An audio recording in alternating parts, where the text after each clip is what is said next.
Nagpapatuloy po tayo sa ating pag-aaral ng salita ng Diyos sa Aklat ng Hebreo na ang seryeng ito ay pinamagatan nating ang kadakilaan ni Kristo at ng Kristyanismo, the supremacy of Christ and Christianity.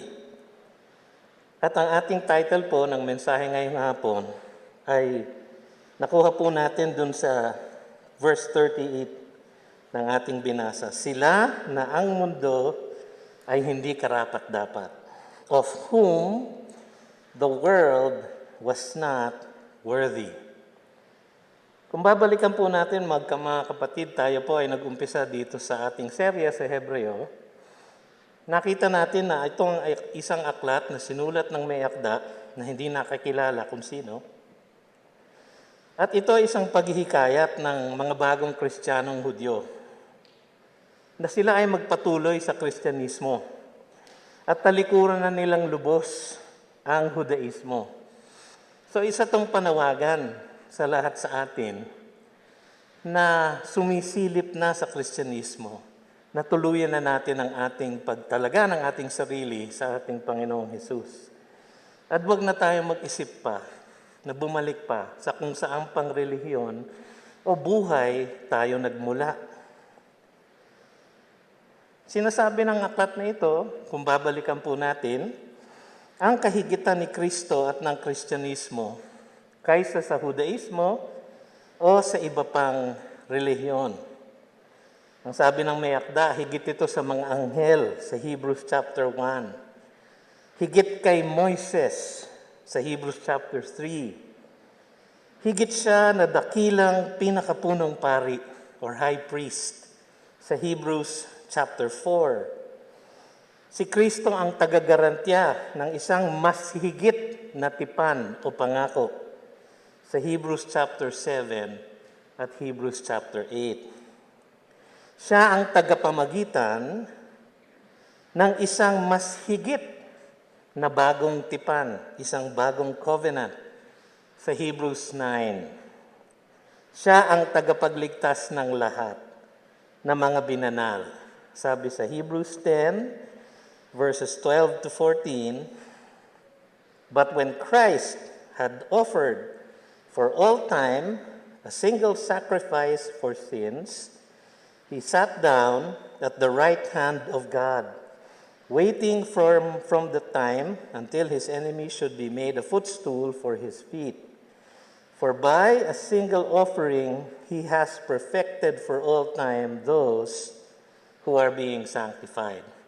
Siya ang nagdala ng kaligtasan sa buong sanlibutan. Kaya naman sa pag-uumpisa ng chapter 11, ipinapakita dito ng may akda kung paano ba natin makakamit yung kaligtasang iyon na ipinanalo na ni Kristo para sa ating lahat. At ang kanyang itinuturo dito, magmula pa sa umpisa ng Hebrews 11, ay ang pagkamit ng kaligtasang ito ay sa pamamagitan ng pananampalataya lamang kay Kristo Jesus lamang. So yan po ang thesis niya magmula sa verse 1. Sabi niya, now faith is the assurance of things hoped for, the conviction of things not seen. Tapos sabi niya sa verse 2, for by it, by faith, the people of old received their commendation.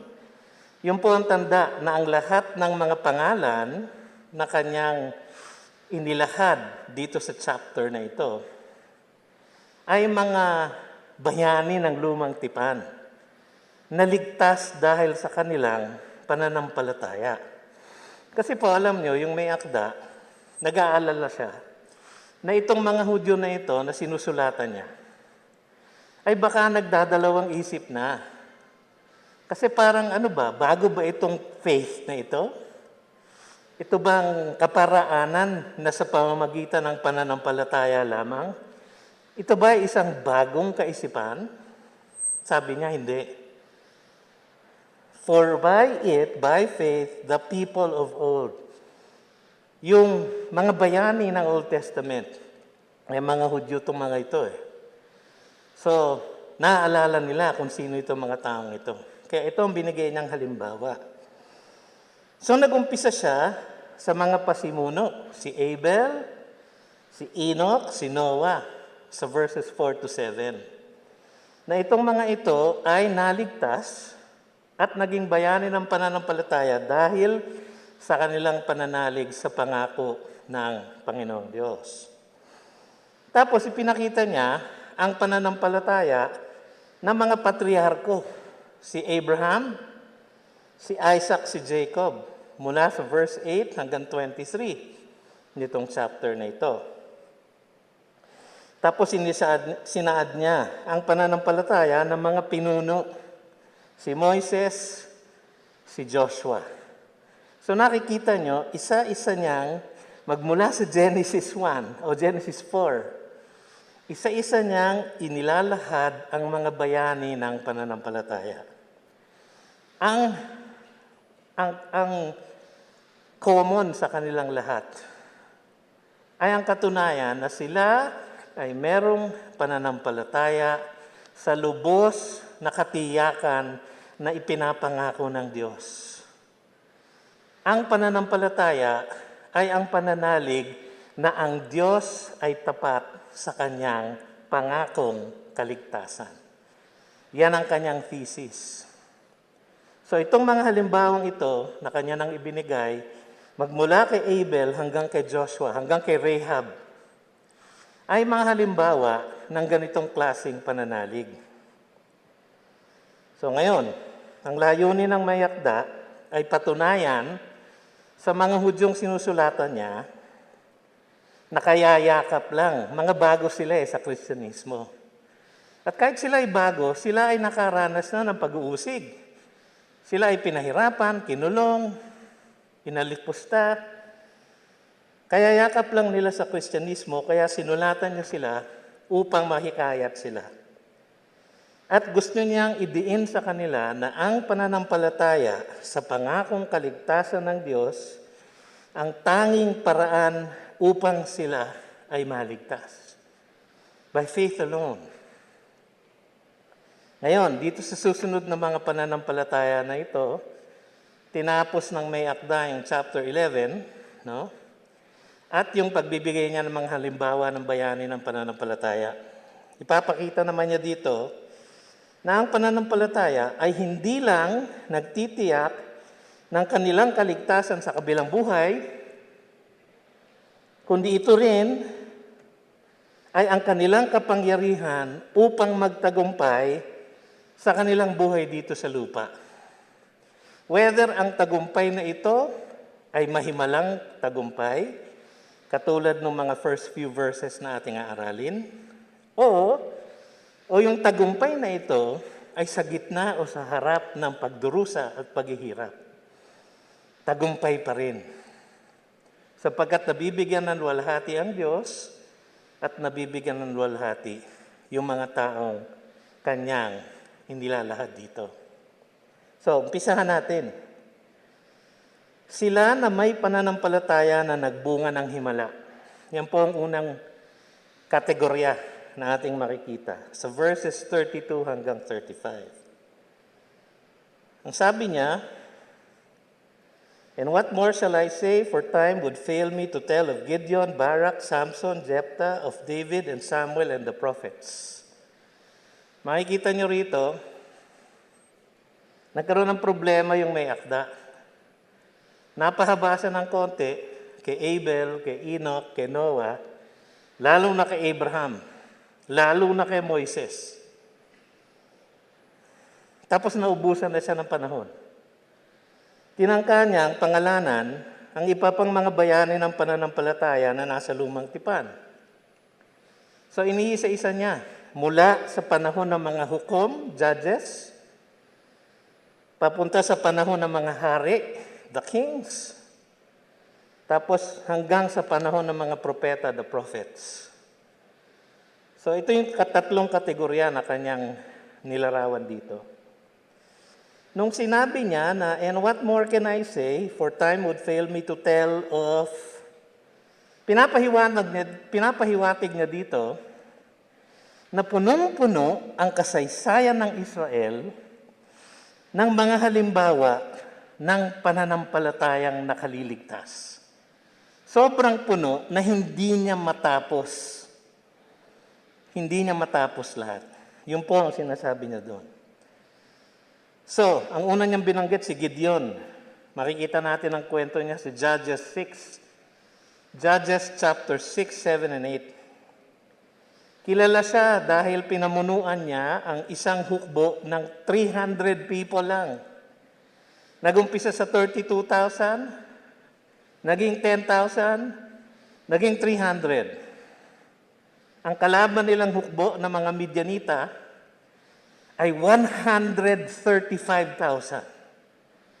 Eh yung 32,000 nga lang, kulang na sa 135,000. Pero dahil sa kanilang pagsigaw, pananalangin sa Diyos, at ang kanyang pananampalataya sa pangakong pagliligtas ng Diyos, nalipol nila ang 135,000. Isang mahimalang paggalaw ng pananampalataya sa Diyos. Tapos inunod niya si Barak. Judges chapter 4, no? Ang kwento niya, isa siyang general, tinawag ng Diyos sa pamamagitan ng isang babaeng hukom, si Deborah. No? Naalala niyo si Deborah. Inutusan siya ni Deborah na harapin ang army ng mga Canaanites ni Haring Jabin na pinamumunuan ng kinatatakutang general na si Sisera. No? Bagaman nagpakita siya ng pananampalataya dahil sumunod siya eh. Pero sabi niya kay Deborah, samahan mo ako. Hindi ko to kaya mag-isa. Ikaw ang kinakausap ng Diyos, so samahan mo ako. Kaya sabi ni Deborah sa kanya, magwawagi ka, pero si Sisera mamamatay sa kamay ng isang babae. So akala ni Barak, si Deborah yon. Hindi po. Isang babae nagngangalang JL na kung saan ay nagpahinga si Sisera dahil napagod siya sa katatakbo. At nung siya ay nagpapahinga dun sa tent niya, ay pinaslang ng babaeng ito, si Sisera. So isa na namang mahimalang tagumpay ng pananampalatayang nakapagliligtas. Tapos si Samson, ang susunod niyang binanggit. Kilala niyo si Samson, di ba? Siya siguro ang pinakakilala sa lahat ng mga hukom ng Israel. Dahil sa kanyang pambihirang pisikal na kalakasan. Ang kwento niya ay nasa Judges 13 to 16. Siyempre, hindi ko na ho babasahin. Mahaba ho eh. Wala ho tayong oras. Sabi nga nung writer, wala na siyang oras eh. No? Bagaman kilala din natin siya na may kahinaan sa babae. Yan po ang kahinaan ni Samson. Kaya nga siya dinisiplina ng Diyos. Lalong-lalo na yung kanyang affair kay Delilah. No? Kaya po sikat na sikat si Delilah dahil sa kalokohan ni Samson. Pero nagpakita pa rin siya ng pagsisisi at ng patuloy na pananampalataya sa Diyos. Kaya sa huli, ay mas marami pa siyang napaslang na Philistines kaysa nung buhay siya. Dahil kanyang, di ko alam kung paano ginawa, pero nasira niya yung buong templo ng mga Pilistino at ang lahat ng mga pinuno ng Pilistino at libo-libong mga Pilistino ay nangamatay dahil sa kanyang ginawang yon. Isa na namang mahimalang gawa ng pananampalataya sa Diyos. Si Jephthah ay isang hukom na hindi natin masyadong kilala. Nasa Judges 11 po siya. Siya po ay nag-umpisa sa isang mababang kalagayan sa buhay, pero tinawag pa rin siya ng Diyos upang mamuno ng Israel at labanan ang mga Amonita at sila ay nagtagumpay. Kaya lang meron siyang isang parang mayabang na sumpa na kung ako ay mananalo, ang unang lalabas sa pintuan ng bahay ko ay aking iaalay sa Diyos. Eh ang lumabas po yung kanyang kaisa-isang babaeng anak. So napilitan po siya na ito ay ialay sa Diyos. Pagkatapos ng mga judges, ang representative ng mga hari ay si David. Dapat lang. Kasi si David ang pinakasikat sa mga hari ng Israel. Ang sabi ng iba, ang Israel ay pinakamalakas at pinakatanyag noong panahon ni David. Ang kwento niya ay nasa 1 Samuel, mag-uumpisa sa chapter 16 hanggang sa 2 Samuel, hanggang sa halos katapusan ng 2 Samuel. Siya yung the man after God's own heart. Una siyang sumikat sa 1 Samuel 17. Nung kanyang nilabanan, sino? Si Goliath. No? Isang higanting Pilistino na kanyang pinaslang sa pamamagitan ng isang slingshot at isang bato. Bagaman pumulot siya ng 5, isa lang ang kailangan. Sapagkat ang kapangyarihan ng Diyos ang sumama sa kanya, sa kanyang paglaban. Kaya lang, meron ding kahinaan si David. Sa 2 Samuel 11, makikita natin ang kwento kung paano siya nangalo niya kay Bathsheba.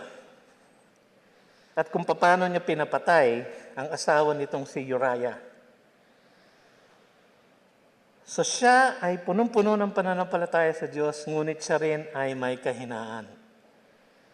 Pero kahit na gayon, sa buhay niya makikita ang tagumpay ng mahimalang pananampalataya sa Diyos.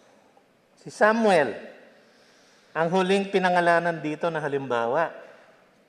Siya ang huling hukom ng Israel at ang unang propeta.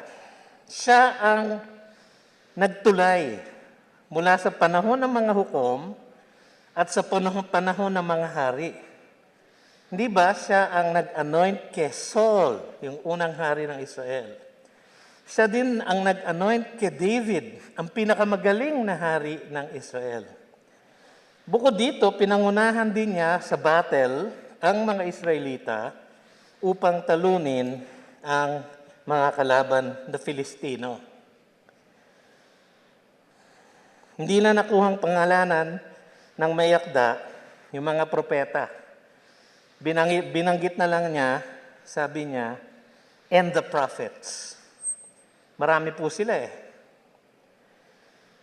Ngunit imbis na bangkitin ang kanyang mga pangalan, sa susunod na mga talata, binanggit pa rin niya yung mga himalang nagbunga mula sa kanilang pananampalataya sa Diyos.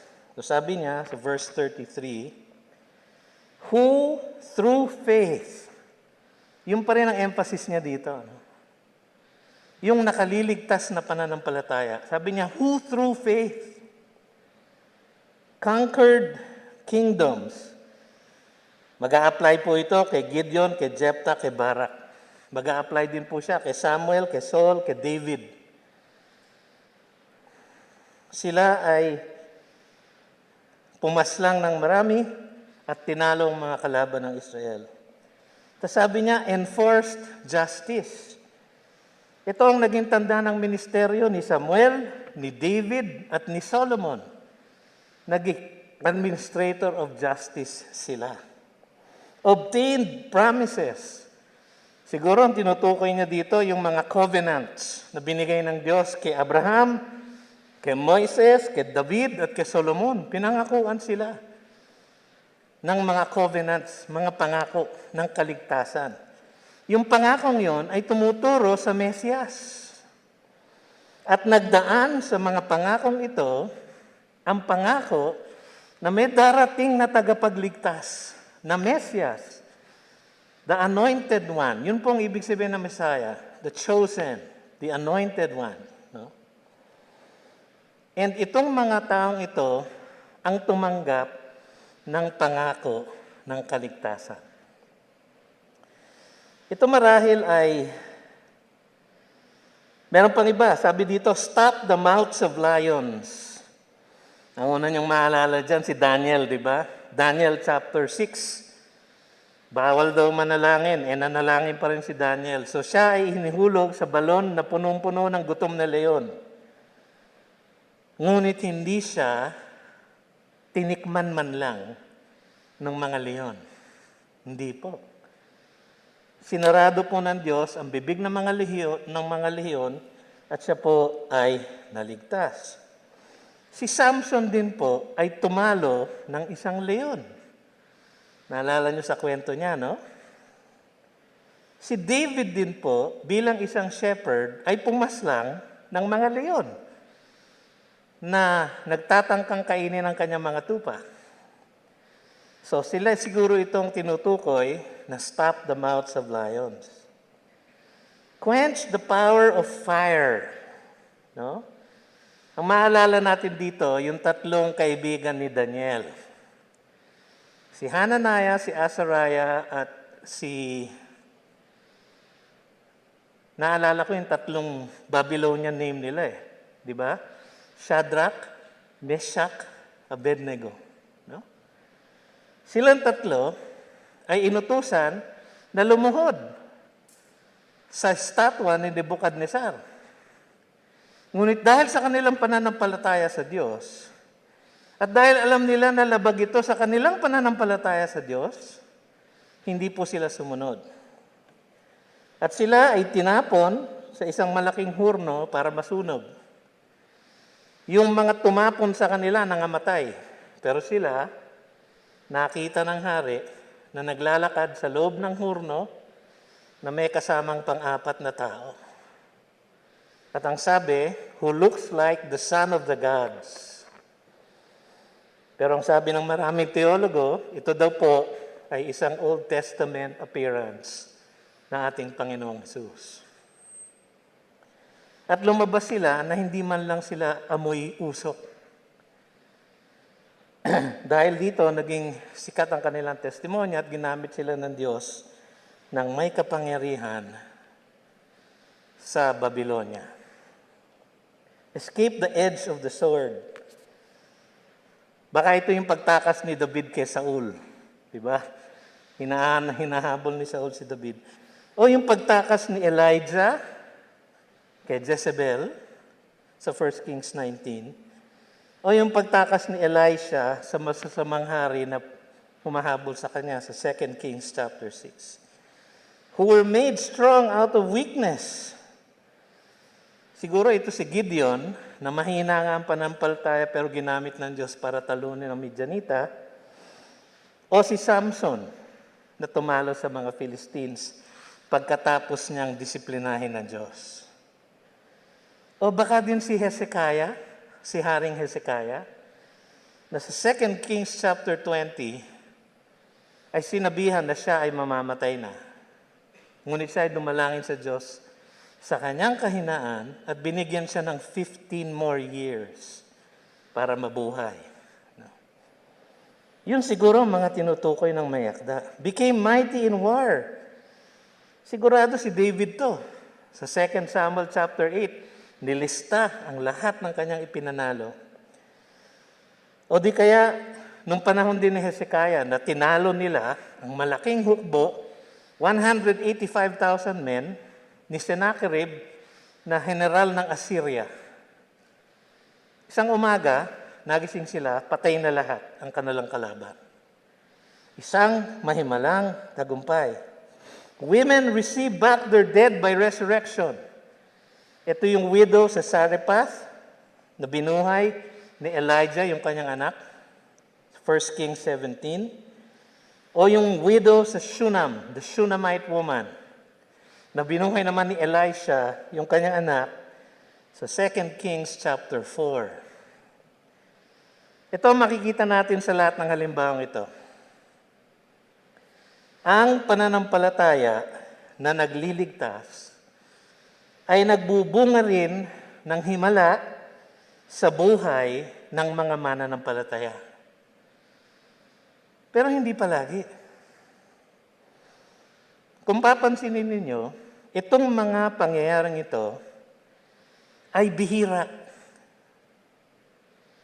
At pinahintulutan ng Diyos upang kanyang ma-authenticate yung mga mensahero niya ng kanyang salita. Pinahintulutan niya kay Abraham sapagkat siya ang pinili niya na mamuno ng Israel. Pinahintulutan niya kay Moises sapagkat siya ang bibigyan niya ng kautusan. Pinahintulutan niya kay Joshua kasi siya ang magdadala ng Israel sa pinangako niyang pangakong lupa.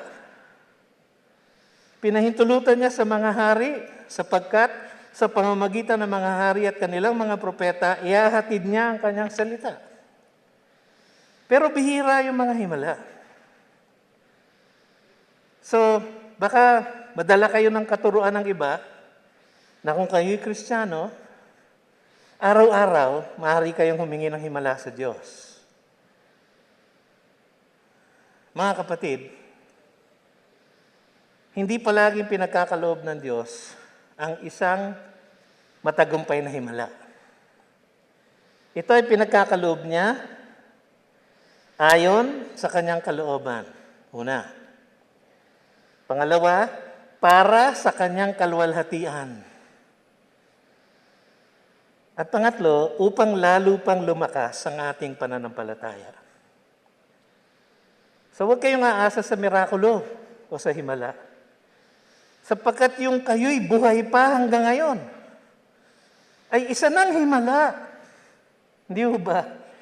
Pinapanalangin natin na matigil na itong pandemyang ito para tayo makapag-gather na ulit. Ito na, magkakasama na tayo muli. Hindi pa ho ito himala.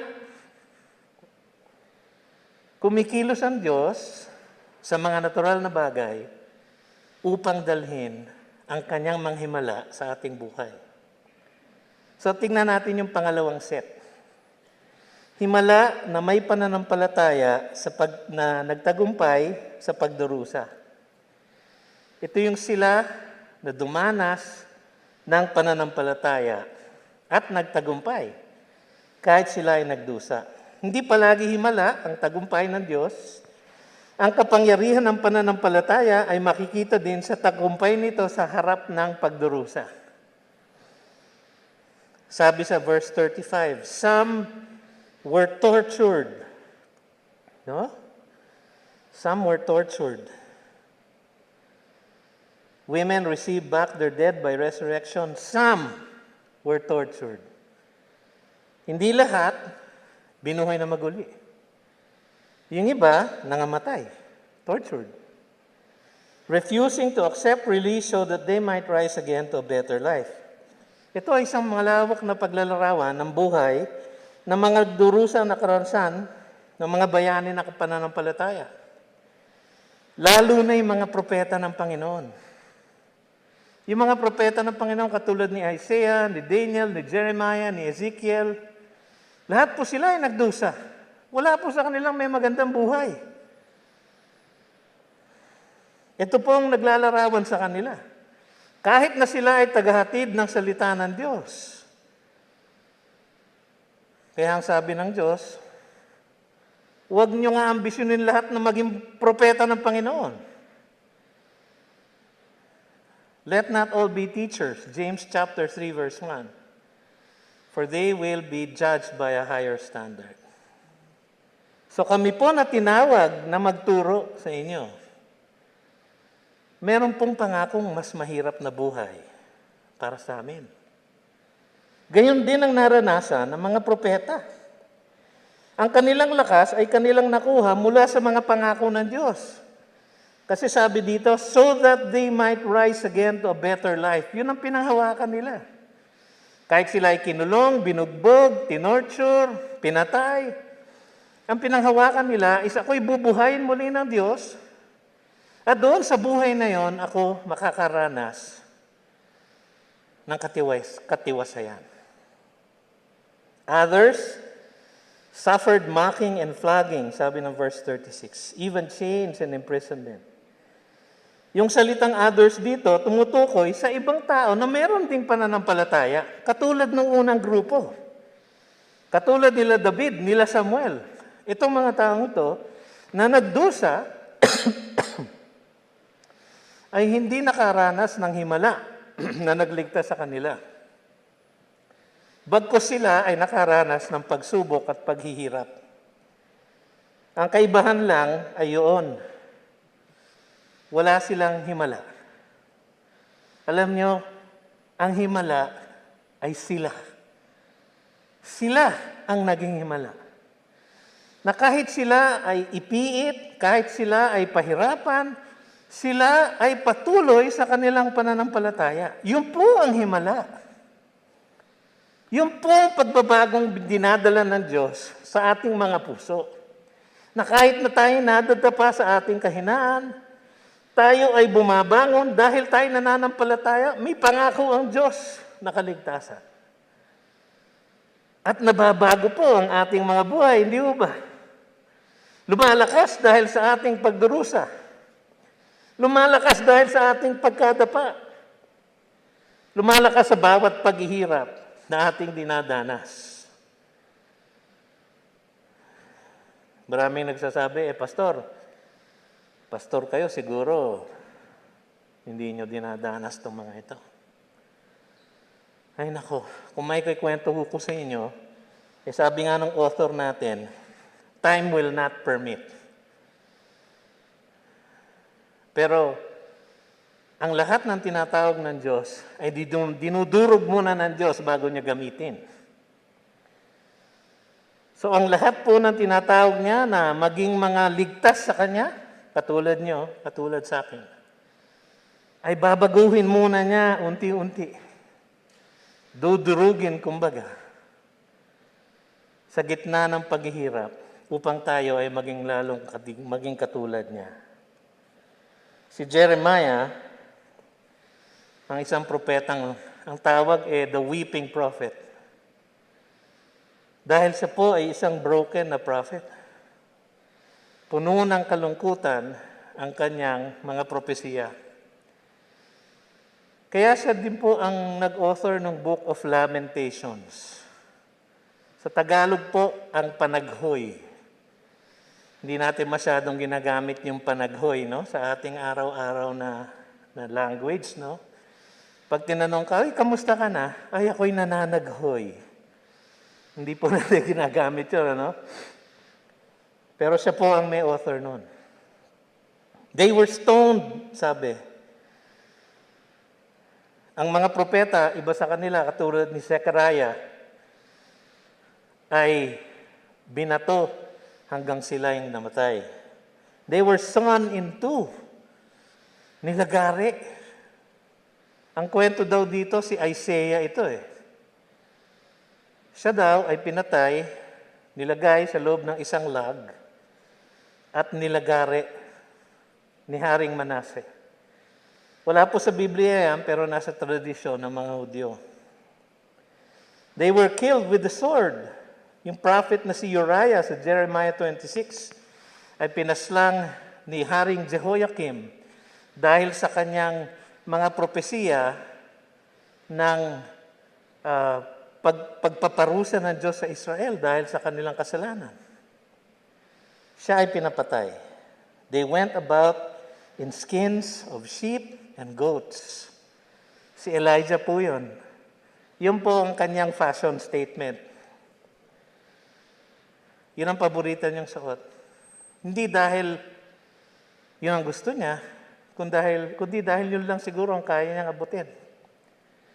Wala po silang pera, destitute, afflicted, marami sa kanila may sakit, mistreated, palaging inaapi. Wandering about in deserts and mountains. Nangyari ito kay David, di ba? Nung hinahabol siya ni Saul. And in dens and caves of the earth. Mga kapatid, ang pananampalataya na nagliligtas ay nagtatagumpay sa gitna ng pagdurusa. Hindi lang palagi sa himala, upang magbunga ng tunay na himala ang pagbabago ng ating mga buhay. Yan ang himala. Ang description sa atin ng Biblia, tayo daw ay patay sa ating mga kasalanan. Tayo daw ay sumusunod sa agos ng mundong ito. Sumusunod sa prince of the power of the air, si Satanas yun. Tayo daw ay sons of disobedience. Walang pag-asa. Doomed. Pero ang sabi ni Pablo sa Ephesians 2:4, but because of His richness in mercy, dahil sa yaman ng kahabagan ng Diyos, He made us alive in Christ. and seated us in the heavenly realms with Christ. Mga kapatid, ewan ko sa inyo, pero yun ay himala. Gumagawa ng himala ang Panginoon sa mga buhay natin sa gitna ng ating mga paghihirap at pagdurusa. Pangatlo, sila na nagtagumpay ang kanilang pananampalataya sa himala at sila na nagtagumpay ang kanilang mga pananampalataya sa pagdurusa, sila na ang mundo ay hindi karapat-dapat. Hindi karapat-dapat ang mundong ito sa kanila. Pero parang ang nangyari, dahil sila ay inapi, dahil sila ay binugbog, kinulong, naging mahirap, walang kapangyarihan, walang kasikatan, parang sila ay hindi karapat-dapat sa mundo. Ganyan ang kaisipan ng ating mundo eh. Yung mahirap, yung inaapi, yung mga Kristiyanong yan, na puro Jesus na lang, puro Bible study na lang, puro evangelism na lang. Hindi ang karapat-dapat sa mundo. Yan ang kaisipan ng ating sanlibutan. Pero ang sabi ng may akda ng Hebreo, ang mundo ang hindi karapat-dapat sa lahat ng nananampalataya sa Diyos. Ang mundo ang hindi karapat-dapat. And all these, though commended through their faith. Napansin niyo yon? Yung last verse, verse 39. Inulit niya yung nasa verse 2. For by it, by faith, the people of old received their commendation. Tapos sa verse 39, nung tinatapos niya yung chapter, sinabi niya, and all these, magmula kay Abel, hanggang sa lahat ng mga propeta, though commended through their faith. So, inumpisahan niya, tinapos niya sa commendation ng Panginoon. Ano sinasabi nila? Sila, ay naligtas, commended, dahil sa kanilang pananampalataya sa pangako ng Diyos. Tayo rin, na nananampalataya sa Diyos, ay commended o ligtas dahil sa pananampalataya natin kay Kristo Jesus. Tapos ang sabi niya, kahit sila ay commended through their faith, ligtas sila. No? They did not receive what was promised. Ano kaya ibig sabihin nun? Hindi nila nakita yung fulfillment ng pangakong pagliligtas ng Diyos. Ang sabi ng Diyos kay Abraham, through you, I will bless all of the nations. Sa Genesis 22:18, nilinaw niya. Sabi niya, through you and your offspring, all the nations shall be blessed. Yun ang pangako niya kay Abraham. Hindi pa natutupad yung pangakong yun ngayon, ng buo, sapagkat kahit all of the nations are blessed na, ang Israel, bilang isang bansa, ay hindi pa nananalig kay Kristo Jesus. So yung mga taong ito, na bayani ng pananampalataya, marami sa kanila, lahat sila, hindi nakita ang pagdating ni Jesus. Yun ang pinangako ng Diyos kay Abraham. Through you, and your offspring. Sapagkat si Jesus ay nagmula kanino? Kay Abraham. Siya ang offspring who will bless all of the nations. With what? With salvation. Itong mga heroes of the faith, hindi nila nakita yung pagdating ni Kristo Jesus. So sila ay nampalataya in advance. Tayo naman, hindi natin nakita ang kanyang pagkamatay sa krus. Pero tayo nananampalataya in reverse. No? Sila, they looked forward. Tayo, we look backward. Ang meeting point po ay ang krus ni Kristo Jesus. Yan po ang sineselebrate natin sa ating Lord's Table ngayong hapong ito. Sapagkat ang pananampalatayang nakaliligtas ay hindi pinahahalagahan ng ating mundo. Hindi. Sapagkat ito, ang pananampalatayang ito ay nakatuon sa mga pangakong hindi nakikita ng mata ng tao. Ang pangako ng Diyos sa atin, tayo ililigtas dahil sa ating pananalig kay Kristo. Hindi yan nakikita ng mundo. At kung inyong aaminin, bago kumilos sa inyo ang Espiritu Santo, hindi rin nyo yan nakita noon, di ba? Ayaw nyo rin maniwala, di ba? Pero nung kumilos ang Diyos sa inyong mga puso, nalaglag ang mga takip sa inyong mga mata. At nagising kayo sa katotohanan na kayo ay makasalanan at kailangan nyo ng tagapagligtas. Ang pagliligtas ng Diyos ay kay Kristo Jesus. Yan ang kanyang pangako. Hindi nakita ng mga taglumang tipan, ngunit atin ang alam ngayon sa ating panahon ngayon. Sa Kanya, kay Kristo, ang mundo ay hindi karapat-dapat sa lahat ng nananampalataya sa Kanya. The world is not worthy of us. Kahit kung minsan, it feels like we are not worthy of the world. Baliktad po, mga kapatid. Dahil kay Kristo Jesus, ang mundo ay hindi karapat-dapat para sa atin. Para sa iba sa atin ngayon, na umaasa pa rin sa relihiyon ng mabubuting gawa, para sa ating kaligtasan sa kabilang buhay, malinaw ang mensahe ng may akda ng Hebreo.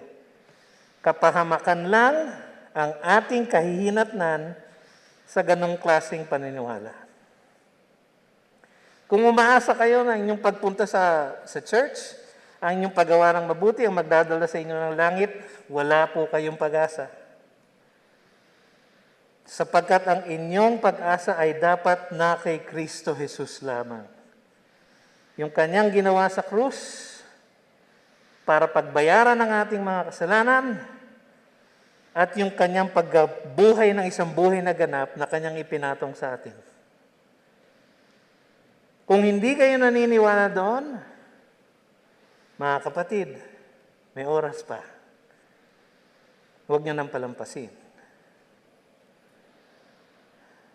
Ngunit kung tayo ay aasa sa pangakong kaligtasan ng Diyos na kay Kristo Jesus, makakabilang tayo sa kanila na ang mundong ito ay hindi karapat-dapat. Tayo manalangin. Panginoon, maraming salamat sa iyong salita na iyong binitawan sa amin ngayong hapong ito. Nawa, ito ay tumimo, lumubog sa aming puso't isipan at aming maipamuhay sa aming araw-araw na buhay. Salamat, O Diyos, pangalan ni Jesus. Amen.